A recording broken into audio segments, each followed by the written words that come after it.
آج کے سما ستارے کے گھر ہمارے ساتھ موجود ہیں سینئر رہنما تحریک انصاف اور وہ رہ چکے ہیں سابق وزیر بھی. تو ہم بات کر رہے ہیں سر علی محمد خان کی. السلام علیکم سر, کیسے ہیں آپ؟ جی وعلیکم السلام, ویلکم ٹو اسلام آباد. تھینک یو سو مچ سر, ہم اسپیشل آپ کے لیے آئے ہیں. اور یقین کریں مطلب مجھے کبھی کوئی بہت ہی کم لوگ اچھے لگتے ہیں جن کی پرسنالٹی اتنی اچھی ہو, تو سر آپ کی پرسنالٹی ماشاءاللہ بہت اچھی ہے.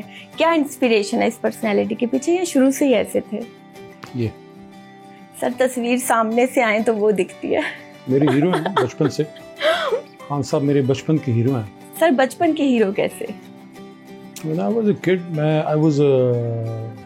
didn't have siblings, میرے بھائی بہن نہیں ہیں, تو اس طرح کا جو بچہ ہوتا ہے وہ بڑا سینسٹیو ہوتا ہے, وہ چیزوں کو بڑا آبزرو کرتا ہے اور خود ہی کھیلتا رہتا ہے, کیونکہ آپ کی کوئی بھائی بہن تو ہوتی نہیں ہے. تو ارلی لائف میں خان صاحب کو جب میں نے اسکرین پہ دیکھا, I was a kid of 3rd 4th class, لیکن وہ تھوڑے ڈفرینٹ نظر آئے. always seen him کہ وہ پاکستان کے لیے کچھ کرتے تھے, یعنی کہ پاکستان کا نام بلند کرتے تھے. لیکن پھر پالیٹکس میں تو ان کے ساتھ آیا, جتنا آگے جاتا گیا زندگی میں, تو آئی وڈ سے کہ آئی فیل ان لو ود دس گائے, قائد اعظم محمد علی جناح. خان صاحب انہی کو آئیڈیلائز کرتے ہیں, اور یہ بڑی عجیب بات میں آپ کو بتاؤں گا کہ ہمارا جو ایجوکیشن سسٹم ہے یہ اتنا کوئی فلاڈ ہے کہ ساری زندگی پڑھنے کے باوجود جو میں نے قائد اعظم محمد علی جناح صاحب کو صحیح سے تھوڑا سا جانا, جس سے ان سے محبت پیدا ہوئی, وہ تھا ہمارا جو حریف ملک ہے یا جو روایتی دشمن ہے واٹ ایور. ان کے ڈیفنس منسٹر ہیں جسونت سنگھ وہ رہے ہیں, ان کی بک ہے جناح آف پاکستان ہے میرے خیال میں. اوکے. اس میں قائد اعظم کے کچھ واقعات تھے, وہ دیکھ کے مجھے لگا کہ یار he really was a father of the nation. خاص کر جو انہوں نے ان کی زندگی کے جو آخری ایام ادھر زیارت میں کوٹ کیے. بلکہ ایک واقعہ ایسا تھا کہ وہ میں نے پھر ہماری حکومت بننے کے بعد ادھر ہی ساتھ ہی اس سائڈ پہ خیبر پختونخوا ہاؤس ہے, خان صاحب تھے, پرویز خٹک صاحب اس وقت ہمارے ساتھ جماعت اسلامی تھی, تو سراج الحق صاحب. یہ واقعہ میں نے ادھر بھی جسونت سنگھ کی کتاب کا بتایا کہ قائد اعظم بہت بیمار تھے. اچھا. ان کی اشتہا بند ہو چکی تھی, he could not eat anything. تو ان کے جو معالج تھے کرنل لائی بخش میرے خیال میں نام تھا ان کا, ان لوگوں نے جالندھر انڈیا سے کوئی کوک ان کے لیے منگوایا, اور انہوں نے ان کے لیے کوئی فیوریٹ ڈش تیار کی. قائد اعظم کی اشتہا بند تھی, کھا نہیں سکتے تھے, لیکن وہ انہوں نے کھایا.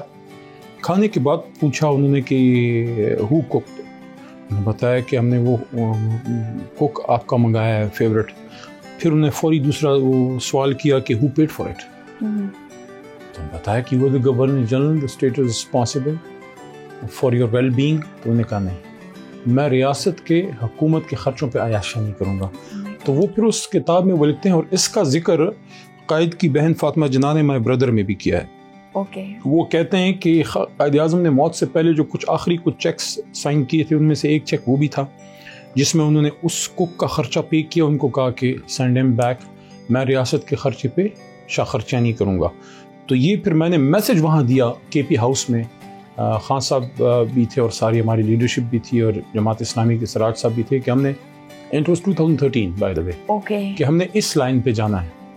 اگر اس پہ ہم گئے نہیں گئے پتہ نہیں, وہ تو آپ لوگ اور عوام کو پتہ ہوگا, لیکن یہ تھوڑا سا کہ قائد سے محبت, اور ان کی اور بہت سی مثالیں ہیں. تو سر آپ نے لائر بھی کیوں نہیں اس کو ایز اے پروفیشن کیا میں نے لائر کو ایز اے پروفیشن کیا. میں کوئی ایسا کیس آیا ہو کہ آپ نے کوئی بہت سخت فیصلہ کیا اور اس کا آپ کو انجام بھی بھگتنا پڑا؟ لا کا پروفیشن کا ایشو ایسا ہے کہ basically I am a science student. میری بی ایس سی ہے کمپیوٹرز میں. اوکے. پھر انجینئرنگ کی, civil engineering Peshawar engineering university سے. پھر رجحان لا کی طرف اس وجہ سے ہوا کہ انجینئرنگ کے فیلڈ میں جب میں تھا تو میں نے فیل کیا کہ بڑی کرپشن انجینئرنگ میں, فیلڈ میں. اوکے. برجز اور روڈز اور ان ساری چیزوں میں. پھر ویسے ہی خیال آیا, اینڈ اٹ واز 2004. تو انجینئرنگ میری 2001 کی ہے. Probably I was 27-28 years old at that time. تو میں اللہ کا شکر ادا کرتا ہوں کہ اللہ نے ذہن میں یہ خیال ڈالا کہ یار یہ ملک کے لیے برجز اور روڈ ضروری ہیں. یہ خیال تھا 27-28 سال کے, میں تو بچے ہی کہوں گا اب, ذہن میں. لیکن یہ ظلم اور اس کرپشن کو روکنے کے لیے we have to do something else. پھر اس وقت میں پالیٹکس میں بھی نہیں تھا, حالانکہ دادا تو تھے پالیٹکس میں. خان صاحب کی جماعت کو میری فیملی نے, میرے دادا نے سن 97 میں جب چراغ کا نشان تھا ووٹ کیا تھا، لیکن میں خود پریکٹیکل پالیٹکس میں نہیں تھا. پھر خیال آیا کہ یا تو CSS کریں یا پھر کچھ اور، یا پھر لاء کریں. CSS میں یہ تھا کہ آپ بہت ریسٹرکٹ ہو جاتے ہیں، میکسیمم آپ کسی ضلع میں یا کسی ڈویژن میں اچھا کام کر سکتے ہیں، اور دوسرا یہ ہے کہ آپ پھر بھی سرکاری ملازم ہیں. تو اچھا کام ویسے کر سکتے ہیں ایک CS؟ کیوں نہیں کر سکتے ہیں؟ میرے آئیڈیل پریشر نہیں ہوتا جو سول سروس میں جو میری آئیڈیل پرسنالٹی ہے، جو آج بھی میں کبھی کبھار قبر مبارک پہ حاضری دینے جاتا ہوں، ان سے میں نے بڑا سیکھا ہے. قدرت اللہ شہاب صاحب، ملا تو نہیں ہوں، غائبانہ تعارف ہے شہاب نامہ کے ذریعے، لیکن میں سمجھتا ہوں کہ پاکستان میں اگر کوئی سول سرونٹ ہو they should at least read what Qudrat Allah Shahab was. تو پھر وہ لاء کی طرف میں اس لیے آیا کہ لاء ایک آزاد پروفیشن ہے اور میں آزاد منش ذہن کا آدمی ہوں. تو میں نے کہا نہیں، اگر لڑنا ہے تو قلم سے لڑتے ہیں. So I came to law 10 years late. پھر پریکٹس بھی شروع کی. آپ نے کیسز تھوڑے بہت کیے کیونکہ میں کم عرصہ تھا. پھر مجھے جب اس پہ آیا تو میں کوئی کام کرتا ہوں تو فلی فوکسڈ ہو کے کرتا ہوں. تو جب پالیٹکس میں آئے تو پھر خان صاحب کے ساتھ پریکٹس وہاں پہ اپنے ساتھی کے حوالے کی. ایک کیس تھا میرے استاد محترم سے، وہ کیس مجھے رہ گیا تھا کیونکہ ان کی ڈیتھ ہو گئی تھی، تو ان کے سارے کیسز مجھے کرنے پڑتے تھے مردان میں. اچھا. ایک موکل تھا، غریب سا شخص تھا، آئی تھنک کوئی فیملی کیس تھا. وہ ہم نے کیا، اللہ کے کرم سے اللہ نے جیت دی. جب کیس جیت کے عدالت سے باہر نکل آئے تو وہ میرے ساتھ ہی تھا، نام میں بھول گیا ہوں، وہ اگر مجھے سن رہا ہوگا تو اس کو یاد آ جائے گا. تو ساتھ ساتھ آہستہ آہستہ چل رہا تھا، تیز نہیں آ رہا تھا آگے. میں نے اس کو کہا، میں کہا چلو یار اگر فیس نہیں ہے کوئی بات نہیں ہے. کہتے نہیں مجھے بس کا کرایہ بھی دیں. اچھا. تو اپنے پھر وہ کلائنٹ کو میں نے بس کا کرایہ بھی دیا کہ لو یار، اور کیس جیت کے نکلے تھے اللہ کی کرم سے. ماشاءاللہ. اچھا سر، ایون بوائز پہ رسپانسبلٹی ہوتی ہے، ایک پریشر بھی ہوتا ہے کہ آپ نے کمانا ہے، اس ایج سے شروع کرنا ہے. آپ کا کیا تھا کہ آپ نے ملک کے لیے کچھ کرنا ہے یا پھر کمانا ہے؟ کیونکہ کمائی کی طرف جائیں تو پھر اور چیزیں آپ آپٹ کرتے ہیں. کمانا تو ایسا کوئی پریشر اتنا نہیں تھا کیونکہ بیک گراؤنڈ اسٹرانگ تھی. اسٹرانگ میں نہیں کہوں گا، بس اللہ کا کرم. لیکن یہ ہے کہ wanted to do something good for the country. تو وہ ذہن میں ایک تھا. ہاں یہ مجھے یاد ہے کہ جتنے پیسے آتے رہے ہیں زندگی میں، کبھی والد صاحب نے دیے، اس کے بعد زمین وغیرہ سے یا جو کوئی پراپرٹیز ہیں، یا جب آپ MNA یا منسٹر بنتے ہیں آپ کو آنریریم ملتے ہیں، جو تنخواہ جس کو آپ کہتے ہیں. لیکن جو اصل مزہ تھا نا وہ تھا جب میں وکالت میں اپنی پریکٹس میں جو مجھے فیس ملتی تھی. اچھا. وہ اس کا مزہ بہت سب سے بہتر تھا کیونکہ وہ ایک آپ کے اپنے ہاتھ کی ایک طرح سے کمائی ہے. تو سر کہتے ہیں کہ حلال کی کمائی سے تو صرف نکاح ہی ہوتا ہے، تو کیا یہ بات سچ ہے؟ نہیں، حلال کی کمائی میں بہت برکت ہے. حلال کی کمائی میں بہت برکت ہے، اور حرام تو نہیں ٹک پاتا. برکت پہ بڑا ایک واقعہ ہے لیکن وقت نہیں ہے آپ کے پروگرام کے دامن میں، ورنہ میں آپ کو بتاتا کہ بہت تاریخی واقعہ ہے کہ برکت کے حوالے سے ایک بہت بڑے صحابی گزرے ہیں. میرے خیال میں حضرت ابو ہریرہ رضی اللہ عنہ تھے. تو یہ مولانا صاحب سے، طارق جمیل صاحب سے میں نے سنا تھا کس زمانے میں. تو وہ بتاتے ہیں کہ برکت پہ کہ ایک دفعہ کمی بیشی اللہ معاف کرے کہ حضور نبی کریم صلی اللہ علیہ وسلم نے پوچھا کہ کھانے کو کچھ ہے، تو کسی کے پاس کچھ نہیں تھا. تو ابو ہریرہ رضی اللہ عنہ کے پاس وہ کچھ تھوڑے سے کھجور تھے. تو حضور صلی اللہ علیہ وسلم نے کہا کہ آپ یہ لے آئیں. تو انہوں نے ان پہ اپنا ہاتھ مبارک پھیرا اور اس کے بعد کھائے، اس میں برکت آ گئی. تو طارق جمیل صاحب مولانا صاحب فرماتے ہیں کہ حضور نبی کریم صلی اللہ علیہ وسلم کا زمانہ بھی گزر گیا، پھر حضرت ابوبکر صدیق رضی اللہ عنہ کا زمانہ بھی گزر گیا، پھر عمر فاروق رضی اللہ عنہ کا زمانہ بھی گزر گیا. عثمان غنی رضی اللہ عنہ کا زمانہ جب آیا، کہتے ہیں کہ جس دن ابو ہریرہ رضی اللہ عنہ فرماتے ہیں کہ جس دن عثمان غنی رضی اللہ عنہ کو شہید کیا گیا، کہتے ہیں مجھ پہ 2 غم تھے. دنیا پہ ایک تھا، 2 غم اس طرح سے تھے کہ ایک ان کی شہادت کا، دوسرا ان کے جنازے اور اس بھیڑ میں وہ جو برکت والی پوٹلی تھی جس میں کوئی کھجوریں تھیں جو حضور نبی کریم صلی اللہ علیہ وسلم کے زمانے سے چلی آ رہی تھیں. کہتے ہیں کہ وہ تب تک چلی آ رہی تھیں، لوگ اسے کھا رہے تھے. کہتے ہیں وہ مجھ سے گم گئی. تو یہ ہے برکت کہ اگر کسی چیز میں برکت ہو، آپ کو اللہ تعالیٰ بہت سی چیزوں سے بچاتا ہے. کوئی بیماری نہیں آئے گی، کوئی حادثہ نہیں آئے گا، کوئی دشمنی نہیں آئے گی. سر ایسا ہی ہے. سر آپ کی پرسنالٹی اتنی وہ ہے، آپ شروع سے ہی ایسے ہیں یا پھر فالو کیا ہے خان صاحب کو؟ ایسے کیا ہوتا ہے سر؟ بڑی خوبصورت ہے، لائک جس طرح کا آپ کا ڈریس کوڈ ہے، ایک طرف جھنڈا ہے پاکستان کا، دوسری طرف ویسے یہ وہ تاریخی کوٹ ہے جو 10 اپریل کی رات میں نے پہنا ہوا تھا. اچھا، یہ وہی کوٹ ہے. تو یہ میں نے سنبھال کے رکھا ہوا ہے، اس لیے آپ کے پروگرام کے لیے آج پہنا ہے. خان صاحب کو تو بچپن سے فالو کیا، لیکن آئیڈیل شخصیت تو حضور نبی کریم صلی اللہ علیہ وسلم کی، جن کو ہم سب نے فالو کرنا ہے. تو یہ ہے کہ آپ کے والدین کا بھی آپ کی زندگی میں بڑا رول ہوتا ہے. والد صاحب میرے سول سرونٹ تھے. مجھے اس پہ خوشی ہے کہ جتنی آج مجھے احساس ہوتا ہے، کیونکہ ان کو اپنی تنخواہ میں ساری چیزوں کا خیال رکھنا پڑتا تھا، اور ایک ایماندار سرکاری ملازم کے لیے تنخواہ میں اپنے بچوں کی خواہشات پوری کرنا میں سمجھتا ہوں بڑا مشکل کام انہوں نے پورا کیا. تو ان کا مجھ پہ میں سمجھتا ہوں سب سے بڑا احسان یہ ہے. بات وہ کم کرتے تھے، لیکن جو آپ کو حلال کھلاتا ہے نا والد، میں کہتا ہوں اگر لوگ مجھے جو سن رہے ہیں کہ آپ اگر اپنے بچوں کے ساتھ ایک اچھا کام کر سکتے ہیں وہ یہ ہے کہ ان کو دین سکھائیں، ان کو حلال پہ بڑا کریں، پھر دیکھیں وہ زندگی کے راستے ان کے لیے اللہ کھولے گا. ایک بات میں کہنا چاہوں گا، والد صاحب نے زندگی میں مجھے ایک نصیحت کی تھی جس پہ میں بڑا کم عمل کیا، لیکن جب بھی کیا فائدہ پہنچا، اور وہ یہ تھا، ان کا نام تھا ولی محمد خان، ولی محمد صاحب. تو وہ مجھے کہتے تھے کہ جب ہر رات تم سوتے ہو نا تو اس دن کا احتساب کر کے سو کہ تم نے آج کے دن میں کیا کیا. یعنی کہ آج آپ سوتے ہیں، یہ نہیں کہ آپ کوئی مطلب ہے کہ اگر آپ کو احساس ہو کہ یار یہ چیز نہیں کرنی چاہیے تو try to avoid it next time. Sir جب یہ کوٹ پہنتے ہیں اس دن 9-10 اپریل کو کیا عالم تھا جب سب واک آؤٹ کر گئے تھے ایوان سے اور آپ بیٹھے رہے، ڈٹے رہے؟ دو چیزیں تھیں. ڈر نہیں لگا تھا کہ کوئی بھی نہیں ہے؟ اور میں عرض کرتا ہوں، دیکھیں جب ہماری وہ حکومت بنی نا، فرسٹ ٹائم تھا، ہمارے منسٹر سارے نئے تھے، میں پارلیمنٹری افیئرس تھا. پارلیمنٹری افیئرس منسٹر کا کام ہوتا ہے سب وزارتوں کا جواب دینا. تو مجھے سب وزارتوں کا جواب دینے کے لیے پریپریشن کرنی پڑتی تھی. چونکہ لاء کا بیک گراؤنڈ ہے اور انجینئرنگ کا بھی، تو مجھے سہولت اس لیے ہوئی کہ اگر انجینئرنگ سے ریلیٹڈ منسٹریاں تھیں جیسے سائنس اینڈ ٹیکنالوجی ہے، یا مراد کی تھی کمیونیکیشن، اس طرح کی جو منسٹریاں ہیں وہ مجھے وہ بیک گراؤنڈ ہیلپ کرتی تھی، یا لا جسٹس ہے، یا اس طرح کی اور منسٹریاں، ہیومن رائٹس وغیرہ، جس میں آپ کو لاء کا بیک گراؤنڈ چاہیے. اکانومی تو میرا بیک گراؤنڈ نہیں رہا، کسی زمانے میں تھوڑا سا MBA پڑھا تھا لیکن وہ کر میں پورا نہیں پایا تھا. تو وہ سارا مجھے پریپیئر کرنا پڑتا تھا. تو میری ٹریننگ ایسی ہو گئی 3-3.5 سال کے، خان صاحب نہ بھی ہوں، وزیر نہ بھی ہوں، میں نے حکومت کو اندر پارلیمنٹ کے اندر ان کی چیزیں چلاتے رہنا ہے. تو وہ جو وہ رات آئی تو مجھے یہ فیل ہوا کہ یار آج کی رات بھی تو نے اپنی وہ ڈیوٹی کرنی ہے. ماشاءاللہ. اس میں مجھے ذہن میں ایک چیز بھی تھی کہ بچپن میں میٹرک میں، یا I think first year matric میں ایک پوئم پڑھی تھی.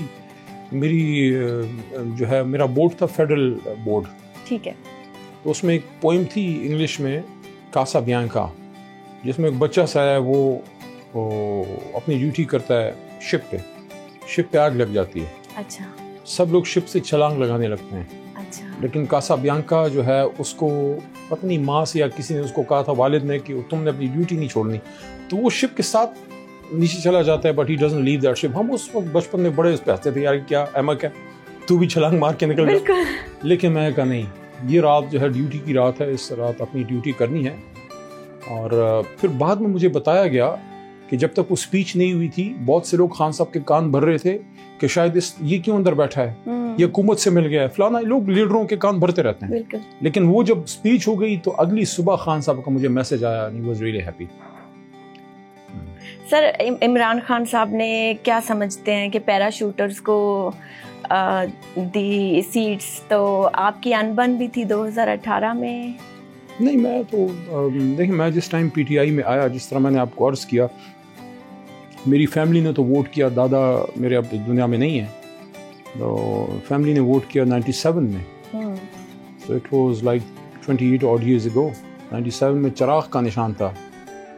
تو میں تو جب جوائن کیا 2011 میں، تو اس وقت تو پارٹی میں ایسی کوئی سچویشن نہیں تھی کہ جس طرح اب لوگ جوائن کرتے ہیں نا، بالکل، تو ان کو یہ پتا ہوتا ہے کہ PTI کی ٹکٹ سے میں MP MNA بنوں گا. اس وقت تو یہ نہیں تھا. ہم تو اس لیے شامل ہوئے تھے کہ ایک ویژن تھی، خان صاحب سے پیار بھی تھا، اور سمجھتے تھے کہ یار یہ جو ملک ہے اس کو ٹھیک ہونا چاہیے. میرے دادا پیر محمد صاحب کا نام تھا خان پیر محمد خان. قائد اعظم کے ساتھ وہ علی گڑھ تحریک میں ان کا حصہ تھا. گاؤں میں اگر آپ لوگ کبھی تشریف لائیں گے تو میں آپ کو اپنے وہ گھر کا وہ کمرہ دکھاؤں گا جس میں لیاقت علی خان اور سردار عبدالرب نشتر نے تحریک پاکستان میں اسٹے کیا تھا.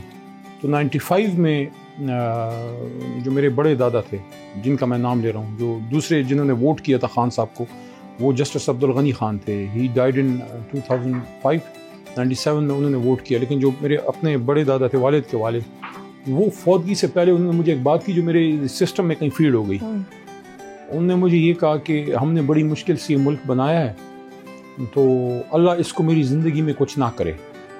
تو یہ جب خان صاحب نے یہ تحریک شروع کی, نوجوان کے ساتھ شامل ہوئے, تو میں آئی ہوپ آپ کے ناظرین کو میں بور نہیں کر رہا.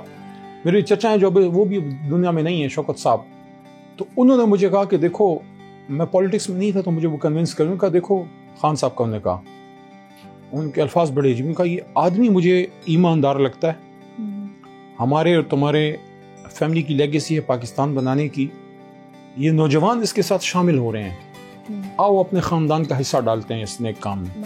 تو اس سوچ کے ساتھ ہم آئے. اس وقت نہ کوئی ایم این اے تھا اس میں, نہ کوئی ایم پی اے تھا. بعد میں دیکھیں لوگ آتے گئے. خان صاحب کی بھی مجبوری تھی کہ ان کو لوگ لینے پڑے, ان کو لوگ لینے پڑے, جو بالکل ان نون بھی تھے.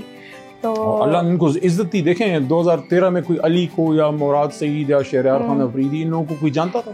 بالکل نہیں. تو یہ ہے کہ خان صاحب نے موقع تو دیا مڈل کلاس کو اوپر آنے کا. ہاں کچھ لوگ غلط بھی آئے. میں آپ کا جو سوال ہے نا پیراشوٹرز کا, اس سے میں ڈس ایگری نہیں کرتا. اور یہ پیراشوٹرز, یہ وہ مخلوق ہے, یقین کریں. دیکھیں یہ اگر آپ ان کے پیچھے جا کے ٹریک کریں نا, ان کی پیچھے یہ آپ کو اس طرح کی پیراشوٹ ٹائپ کی مخلوق لازماً آپ کو انگریز کے جوتے پالش کرتے نظر آئیں گے. تحریک آزادی میں 1857 کے بعد 47 میں, اس زمانے سے یہ جب 40 قرارداد پاس ہوئی, یا یہ یونینسٹ رہے ہوں گے یا ہمیشہ پاور کوریڈورز میں رہتے ہیں. اچھا, میں افسوس کے ساتھ یہ کہوں گا کہ اس طرح کے لوگوں کو فرق نہیں پڑتا یونین جیک ہے یا سبز لالی ہے, ان کو یہ دے آر آفٹر پار. سو انہوں نے جب دیکھا کہ بھٹو صاحب کے باغ میں پھول لگے ہیں تو they join Peoples Party, then they switch gears to Muslim League. اور جب ان کو یہ لگا کہ عمران خان صاحب کی جماعت میں ٹکٹ جو ہے وہ جیت کا نشان ہے, تو اس طرف آگے. میں اس کو بھی برا نہیں کہتا, دیکھیں کوئی ہلکے کی سیاست کرتے ہیں, کوئی ہماری طرح ہلکوں ملکوں کی بجائے نظریے پہ آتے ہیں. لیکن اگر آپ نے ایک پارٹی جوائن کر لی نا, جب آپ نے جوائن کر لی, at least stay loyal to the party and the leader. At least till جب تک آپ اس جماعت میں ہیں تو اس کم از کم اس کے ساتھ لوئل رہے ہیں. لیکن ہم نے بڑا دیکھا کہ بہت سے جن کو آپ وہ کہتے ہیں پیراشوٹرز, وہ پہلی سیٹ ہی بچتے ہی بھاگ گئے. ایسا ہی تھا. ہاں جی, بہت زیادہ پریشر تھا, یا نہ بھاگتے تو کام چل جانا تھا, کیا سمجھتے ہیں؟ یار دیکھیں, سروائیو کر جاتے. کوئی کسی کو پھانسی نہیں چڑھاتا. بالکل. اگر آپ کی فائلیں نہیں ہیں نا, what will they do with you? Will they hang you? Will they shoot you? They only put a file in front of you and tell you کہ بھائی یہ چیز ہے, مرضی آپ کی ہے, جیل جانا ہے, ہمارے ساتھ جانا ہے. اگر آپ کی فائل نہیں ہے تو آپ جب پاور میں ہوتے ہیں, جب آپ حکومت میں ہوتے ہیں, تو اپنے آپ پہ ذرا, اپنے حواس پہ ذرا کنٹرول رکھیں نا. اپنے آپ کو فائنینشلی اور مورلی دونوں اگر آپ کلین رکھیں گے تو آپ کو کس چیز سے بلیک میل کریں گے؟ If they want to kill you, let it be so. وہ تو کوئی آج تک مجھے نہیں پتا کسی کو مارا گیا ہو کہ آپ فداری کیوں نہیں بدل رہے. سمجھ رہی ہیں نا؟ تو میں سب کو یہ کہوں گا, جو ہمارے ساتھی بھی ہیں, جو ہمارے بعد بھی آئیں گے, دیکھیں پاور میں جب آپ آتے ہیں, تو جب آپ طاقت میں آتے ہیں, جب آپ منسٹر وغیرہ بنتے ہیں, یہ نہ سوچیں کہ کوئی آپ کو نہیں دیکھ رہا. ہر دیوار کی نظر ہے آپ پہ, ہر چیز کی نظر ہے. تو کم از کم یہ کوشش کریں کہ اس عہدے کو ابیوز نہ کریں. بالکل. مطلب ہے کہ انسان سے غلطی ہو سکتی ہے. there can be error in judgment but there should be no malice. اگر آپ کی نیت میں فرق نہیں ہے, دنیا کی کوئی طاقت آپ کو جو ہے بلیک میل نہیں کر سکتی.